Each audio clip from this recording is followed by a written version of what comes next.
Hi everyone, my name is Nitra. I recently just took research and writing. It was a nice course. It's very difficult, well, somewhat difficult because of all the writing and the research I had to do. One thing that I did learn throughout this course was collecting data.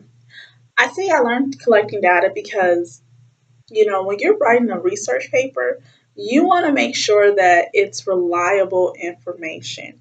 You just don't want to be writing a research paper with not credible information. So collecting data or using someone else's research is very important. Now, when I say I learned how to collect data was I actually made up a list of questions, and with these list of questions, I am currently a CNA. I work at a nursing home. And when I went to my job, I gave my coworkers these list of questions, and then I reviewed them and just wanted to see um, how can that information relate to what I want to talk about. And for my research topic, I had decided to talk about elder abuse. Now, people may be wondering, really, you decided to talk about elder abuse? But I feel as though that elder abuse is very important because it happens often.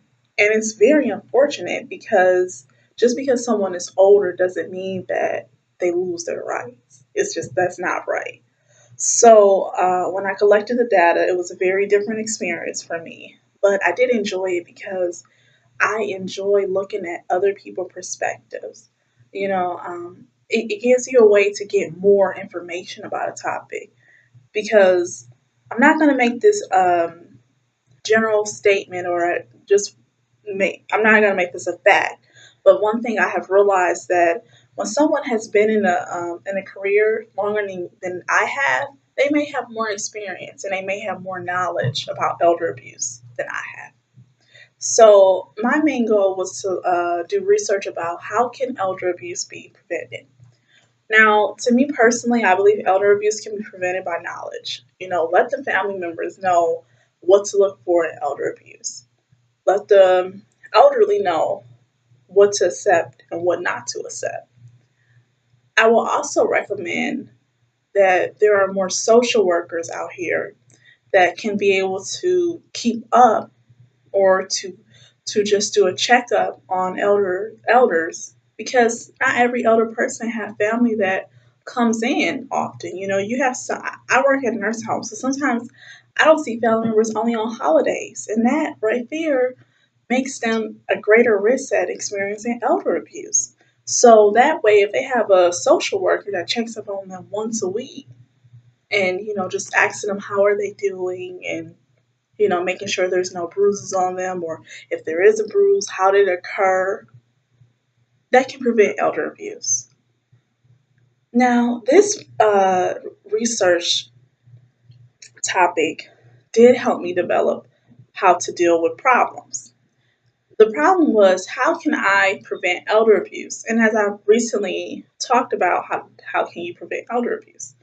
And I enjoyed that because it was nice being able to know how to deal with problems. You see a problem, what can you do about it? And I feel as though when you have a problem and you want to fix something, you have to do your research. And that's what I did. I went to virtual library.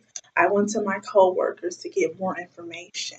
And when you look, I also went on websites that talk about elder abuse on how to prevent elder abuse because that is my goal.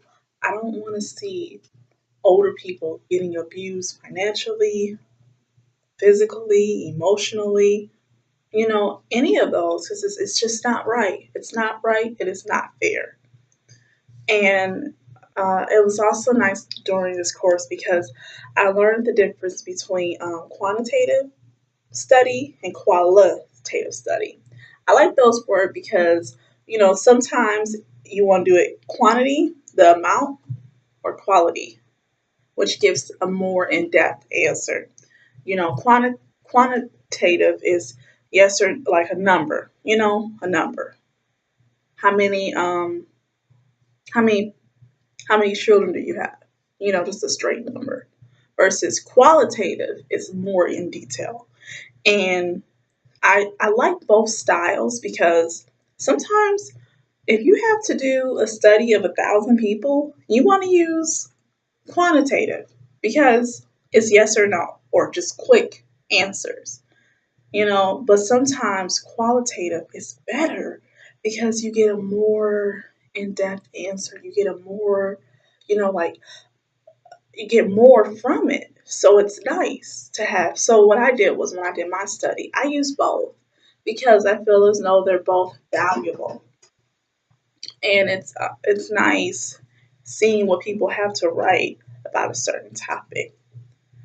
I don't want to share like everything that I got from the studies because I didn't ask them if I could share it with other people, but I do find it interesting for my own personal, for my own personal research. And if I do want to share this paper with other people, I will ask for their permission to be able to share it. But I didn't really include it in my paper because I just wanted to make my paper concise. I didn't want to make it too long, but it was nice collecting my own data. It really was. So those are all the goals that I made. Well, not all, but just a concise of the goals that I have made in this class. And I am happy that I learned so much because I am able to use what I've learned for my career. And thank you for watching. Have a blessed day.